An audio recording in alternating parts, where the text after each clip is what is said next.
जिस परमेश्वर के विषय में कहा जाता है, त्वमेव माता च पिता त्वमेव, त्वमेव बंधु च सखा त्वमेव, त्वमेव विद्या च द्रविणम त्वमेव, त्वमेव सर्वम मम देव देवः। सबका मालिक, खुदा, अल्लाह, रब, गॉड, राम, परमेश्वर, ये सब एक ही है और जिसका वास्तविक नाम कबीर है। आइए पूर्ण परमात्मा कबीर साहिब के विषय में जानने का प्रयास करें। यजुर्वेद अध्याय 40 मंत्र 8 में लिखा है, कबीर मनीषी स्वयंभू परिभू व्यवधाता, अर्थात कबीर परमात्मा सर्वज्ञ है और अपने आप प्रकट होते हैं। वह सर्व ब्रह्मांडों के रचनहार हैं। काशी वाला धानक जुलाहा कबीर ही सत्पुरुष पूर्ण ब्रह्म परमेश्वर है। ये अनंत करोड़ ब्रह्मांड के विधाता हैं। कबीर का अर्थ अरबी भाषा में महान होता है। सतगुरु पूर्ण परमात्मा कबीर साहिब का परम प्राकट्य विक्रम संवत 1455 ज्येष्ठ सुदी पूर्णिमा सोमवार के दिन हुआ था। आकाश मंडल से सत्य पुरुष का तेज काशी, बनारस, उत्तर प्रदेश के लहरतारा तालाब में ब्रह्म मुहूर्त के समय कमल के पुष्प पर अवतरित हुआ था। उनके उस तेज से वह तालाब ज्योतिर्मय होकर जगमगाने लगा। फिर वो तेजपुंज एक बालक के रूप में परिवर्तित हो गया और जल के ऊपर खिले कमल पुष्पों पर हाथ पांव फेंकने लगा। यही बालक कबीर था जो मृत लोक में शिशु रूप धारण करके आता है और जिसे वेदों में करवी देव कहा गया है। काशी के नीरू व नीमा जुलाहे दंपति की नजर जब उस कौतूहल करते अलौकिक बालक पर पड़ी तो वे उन्हें अपने घर ले आए। पूर्ण परमात्मा अमर पुरुष जब लीला करता हुआ बालक रूप धारण करके स्वयं प्रकट होता है, उस समय कंवारी गाय अपने आप दूध देती है, जिससे उस शिशु रूपी पूर्ण परमात्मा की परवरिश होती है। कबीर साहिब जिस समय प्रकट हुए, उस समय भारतवर्ष की राजनीतिक, धार्मिक एवं सामाजिक स्थिति चरमरा चुकी थी। हिंदू धर्म में जाति पाति, छुआछूत, ऊंच नीच का भयंकर दबदबा था। एक हिंदू दूसरे हिंदू का शत्रु था। समाज ब्राह्मण, क्षत्रिय, वैश्य व शूद्र इन 4 वर्णों में बटा हुआ था। ब्राह्मण वर्ण कर्मकांडी बनकर अपना उल्लू सीधा करने में व्यस्त था। कबीर साहिब के समय में मुस्लिम शासकों के कुशासन और पुरोहितवाद के अमानवीय अत्याचारों से जनता त्रस्त और परेशान थी। मंदिर मस्जिद, रोजा नमाज, पूरब पश्चिम, व्रत त्योहार, ईश्वर अल्लाह को भी लोगों ने बांट रखा था।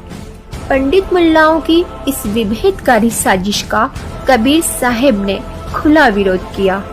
कबीर साहिब ने सांप्रदायिकता, रूढ़िवादी धार्मिक आस्थाओं, जाति व्यवस्था पर हमला कर सबको एक ही परमात्मा की संतान के तौर पर समझे जाने के लिए उस युग के आकाओं को विवश कर दिया था। उनका कहना था, न कोई गर्भ से वेद पढ़ के आता है और न सुन्नत करा के आता है। स्त्री अपने गर्भ को प्रसव काल में एक समान जन्म देती है। सभी मानवों के शरीर एक ही तरह के रक्त से बने हैं। फिर किस ज्ञान से लोग अलग अलग हुए? कबीर साहब कहते हैं, यदि तुम जन्मजात ब्राह्मण हो और ब्राह्मणी ने तुम्हें जन्म दिया तो किसी अन्य मार्ग, मुख, नाक, कर्णादि से क्यों नहीं पैदा होकर आए हो? है मुसलमानों, यदि तुम अपने को जन्मजात मुसलमान मानते हो और मुसलमानी ने तुम्हें जन्म दिया है तो माता के गर्भ से ही सुन्नत कराकर क्यों नहीं आए? कबीर साहब कहते हैं, हे भाई, ये दो जगदीश्वर कहाँ से आ गए? कहो किसने तुम्हें पागल बनाया? कबीर साहब दिल्ली के सुल्तान सिकंदर लोदी के समकालीन थे।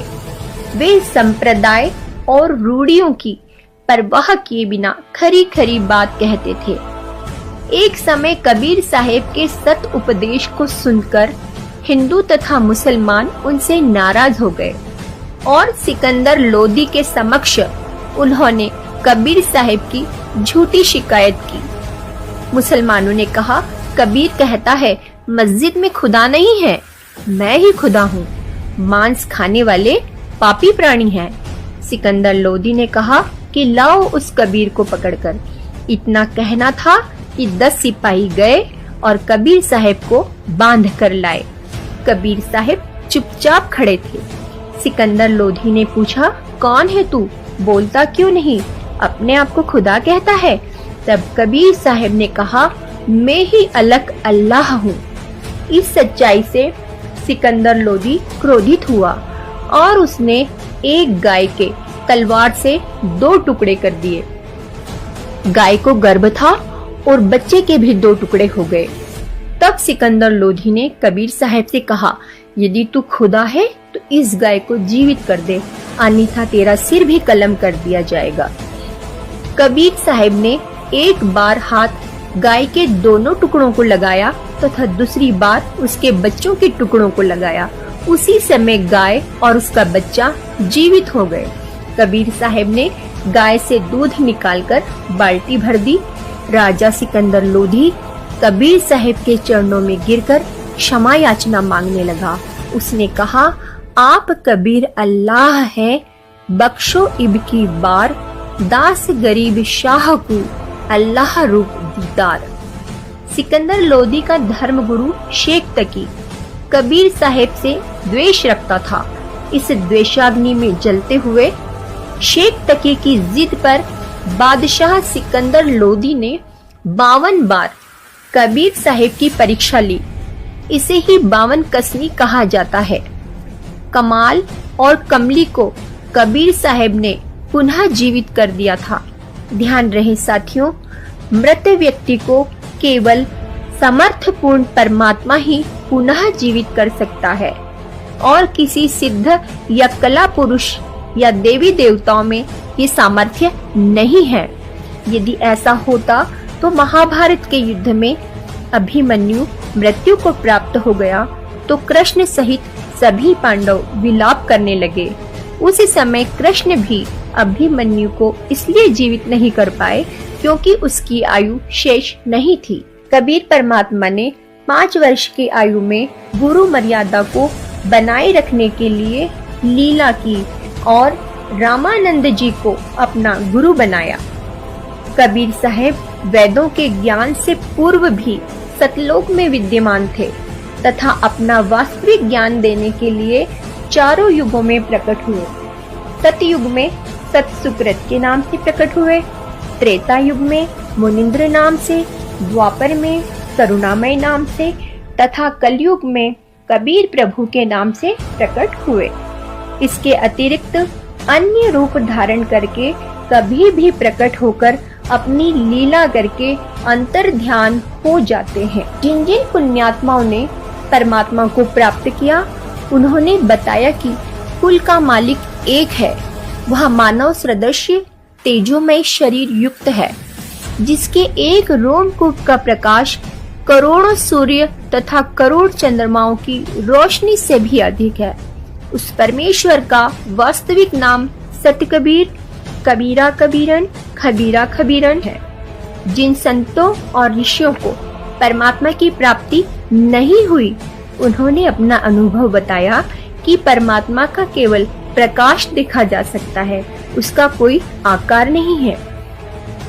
और जिन संतों ने पूर्ण परमात्मा को देखा है, उनके कुछ नाम इस प्रकार हैं। आदरणीय धर्मदास साहेब जी, बांधवगढ़, मध्य प्रदेश। आदरणीय दादू साहेब जी, आदरणीय मल्लुकदास साहेब जी, आदरणीय गरीबदास साहेब जी, गांव छुड़ानी, जिला झज्जर, हरियाणा वाले। आदरणीय नानक साहेब जी, आदरणीय घीसा दास साहेब जी। गरीब दास साहेब जी पूर्ण परमात्मा के विषय में कहते हैं, अजब नगर में ले गया हमको सतगुरु आन, झलके बिंब अगाध गति सूते चादर तान। अनंत कोटि ब्रह्मांड का एक रति नहीं भात, सतगुरु पुरुष कबीर हैं कुलकेश सृजनहार।